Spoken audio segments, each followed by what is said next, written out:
आखिर क्यों असफल होते हैं छात्र? इस महत्वपूर्ण प्रश्न के उत्तर के लिए हमने बहुत से छात्रों से पूछा, आप असफल क्यों हुए? हमें निम्न उत्तर प्राप्त हुए। पहला, पूरी तैयारी नहीं कर सके। दूसरा, पेपर का पैटर्न बदल गया।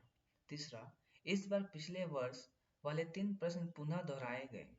चौथा, प्रश्नों के उत्तर तो आते थे लेकिन समय कम रहा।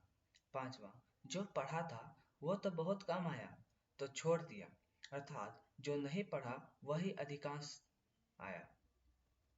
छठा, सब कुछ आता था लेकिन पता नहीं क्या हुआ, घबराहट हो गई, कुछ लिख ही नहीं पाए। सातवां, प्रश्न पत्र तो सरल था लेकिन कई प्रश्न छोटी सी कैलकुलेशन में गलती के कारण गलत हो गए। आठवां, प्रश्न पत्र मिलते ही सब कुछ भूल गया। नौवां, पिछली रात नींद नहीं आई, अतः परीक्षा देते समय दिमाग ने पूर्ण क्षमतानुसार काम नहीं किया।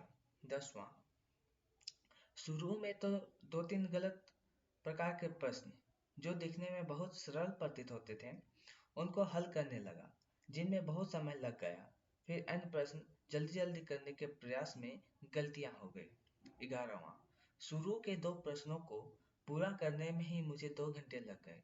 शेष प्रश्न कर तो आया लेकिन अच्छी तरह नहीं कर सका।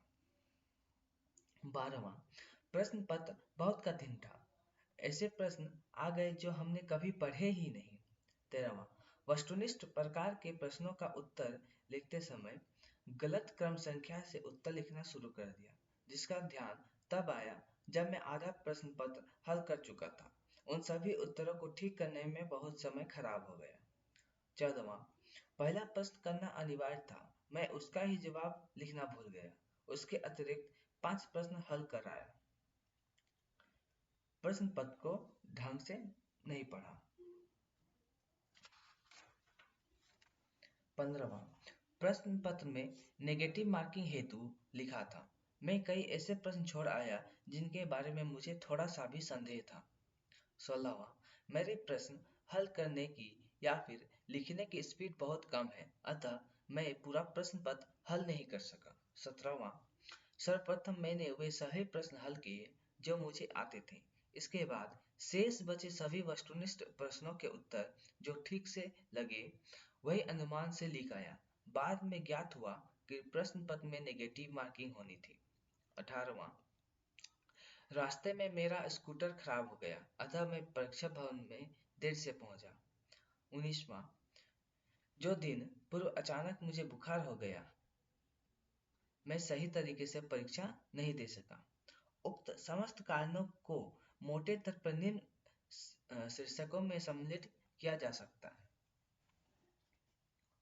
और यहाँ पर एक सर विंस्टन चर्चिल का एक सेंटेंस है, The optimist sees opportunity in every danger, the pessimist sees danger in every opportunities.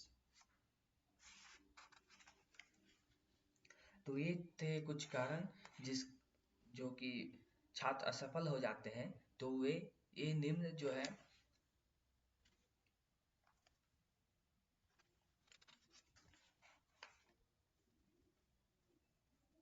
बहाने बनाते हैं।